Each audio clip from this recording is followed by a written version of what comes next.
रेणुका और सीमा के अंदर जिंदगी जीने की चाह तब जगी जब वो सचमुच मरना चाहती थी। जिंदगी जीने की चाह कितनी भी ज्यादा क्यों ना हो, पर उससे किसी का पास्ट मिट नहीं सकता और ना ही धुंधला हो सकता है। ठीक इसी तरह से रेणुका और सीमा का भी पास्ट ना ही मिटने वाला था और ना ही धुंधला होने वाला था, क्योंकि जब कभी जेल के अंदर किसी का पास्ट धुंधला होता दिखता है या उसके भूतकाल पर मिट्टी की परतें चढ़ती दिखाई देती हैं, तो कोई ना कोई आकर उस धुंधलेपन को दूर करता है या मिट्टी की परत हटाता है और उसे ये एहसास करवाता है कि तुम दरअसल हो क्या। एक बार खुद को देख लो। और जब इंसान कितने दिनों बाद भी अपने अतीत को क्यों ना देख ले, तो उसे खुद से नफरत होने लगती है। रेणुका और सीमा को फांसी की सजा मिलने के बाद भी सजा देने के लिए एक खास दिन सरकार की तरफ से तय नहीं किया गया था, जिसके कारण फांसी नहीं हुई थी। और उधर रेणुका और सीमा का वकील याचिका बॉम्बे हाईकोर्ट में लेकर चला गया, तो अभी किसी भी हालत में केस ओपन था, जिसके कारण फांसी होना संभव नहीं था। धीरे धीरे समय गुजरता गया।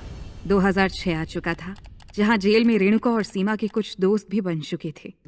उन दोनों को जेल में रहते तकरीबन 10 साल हो चुके थे। इन 10 सालों में रेणुका और सीमा के कितने दोस्त बन गए थे और कितने दोस्त बिछड़ गए थे, ये भी एक अलग मुद्दा है। रेणुका और सीमा की फ्रेंड लिस्ट में कुछ कैदी ऐसे होते थे जो कुछ दिनों में सजा काटकर अपने घर चले जाते थे, लेकिन इन दोनों को तो अब घर का रास्ता भी मालूम नहीं था। ये दोनों कभी कभी सोचती थी कि अगर कभी यहाँ से बाहर जाने का मौका मिलेगा तो हम जाएंगे कहाँ। एक दिन रेणुका और सीमा की सबसे अच्छी एक दोस्त का घर जाने का दिन आया। उसकी सजा पूरी हो गई थी, इसलिए आज वो बहुत खुश थी। अपने घर जाने के लिए आज वो पहली बार साधारण कपड़े पहनी थी। दोस्त होने के कारण जब रेणुका और सीमा उसे गेट पर छोड़ने के लिए गईं, तो उसकी फ्रेंड बोली, देख कुछ दिन और लगेगा, टेंशन मत लेना, मुझे विश्वास है मेरी तरह तुम भी बाहर आओगी। इस पर सीमा बोली, पता नहीं बहन, ये कब संभव होगा। उसकी फ्रेंड बोली, सब संभव होगा, बस भगवान पे विश्वास रखना। रेणुका बोली, अगर जब कभी तुम्हारा मन करे तो क्या तुम कुछ देर के लिए ही सही हमसे मिलने आ सकती हो। फ्रेंड कहती है, मैं तुम दोनों से मिलने खुद आऊंगी, तुम रिक्वेस्ट क्यों कर रही हो।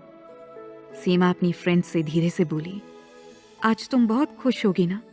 उसकी फ्रेंड कहती है, पिछले 14 सालों से इंतजार कर रही थी, अब जाकर मौका आया है बाहर जाने का, तो खुश होना तो बनता है ना सीमा। अरे मैं तो और पहले ही चली जाती, पर हमारे देश का जो कानून है ना, वहां एक केस जीतने में लोगों की जिंदगी गुजर जाती है। मेरे तो 14 साल ही गुजरे हैं। रेणुका बोली, तुम जाओ, आगे अपना ख्याल रखना। उसकी फ्रेंड बोली, तुम लोग भी अंदर जाओ, अच्छे से रहना और अपने केस को सुप्रीम कोर्ट तक लेकर जाना, उससे भी आगे प्रेसिडेंट तक लेकर जाना। देखना, मुझे उम्मीद है मैं तुम दोनों से बाहर मिलूंगी। अच्छा, चलती हूँ, अपना ख्याल रखना। अपनी फ्रेंड को जाता हुआ देख सीमा एक ख्वाब देखने लगी, जहां रेणुका के साथ वो अपने घर जा रही है और उसके कुछ कैदी दोस्त उसे गेट तक छोड़ने आए हैं। सीमा उन लोगों को भी बिल्कुल वही बात समझा रही है जो अभी कुछ देर पहले सीमा और रेणुका को उसकी फ्रेंड ने समझाई थी। भगवान पर विश्वास रखना, टेंशन मत लेना, एक दिन तुम लोग जरूर बाहर आ जाओगे, ब्ला ब्ला ब्ला। कुछ देर बाद सीमा और रेणुका अपने सेल में लौट आई। रेणुका अपने बिस्तर पर लेटी लेटी यही सोच रही थी कि इस दुनिया में सारे लोग झूठ बोलते हैं। कोई कितना भी क्यों ना कह ले कि मैं झूठ नहीं बोलता, पर रेणुका को यह यकीन अब नहीं होने वाला था, क्योंकि आज से पहले भी रेणुका के 2 दोस्त गए थे। उन्हें गए हुए भी लगभग 6 साल हो चुके थे। जाते समय उन दोनों दोस्तों ने भी रेणुका से कहा था कि वो मिलने जरूर आएंगे, पर आज 6 साल बीत चुके हैं, उन दोनों की कोई खबर तक नहीं आई है। तो आज इसके बारे में ये कैसे मान ले कि वो भी उससे मिलने आएगी। समय गुजरता गया और 21 अगस्त 2006 का दिन आया। यह दिन आज फिर से रेणुका और सीमा के लिए बेहद खास दिन था, क्योंकि आज बॉम्बे हाईकोर्ट का फैसला आने वाला था। 1996 से लेकर 2006 तक के सफर में अगर रेणुका और सीमा का कोई साथ दे रहा था तो वो सिर्फ उनका वकील था। उन दोनों की सजा को कम करवाने के लिए वकील जी जान लगाकर अपने केस के ऊपर लड़ रहा था, और जब उसका नतीजा आया तो वो भी रेणुका और सीमा के पक्ष में नहीं था। क्योंकि 21 अगस्त 2006 को बॉम्बे हाईकोर्ट ने भी इन दोनों बहनों को सजाए मौत सुना दी थी।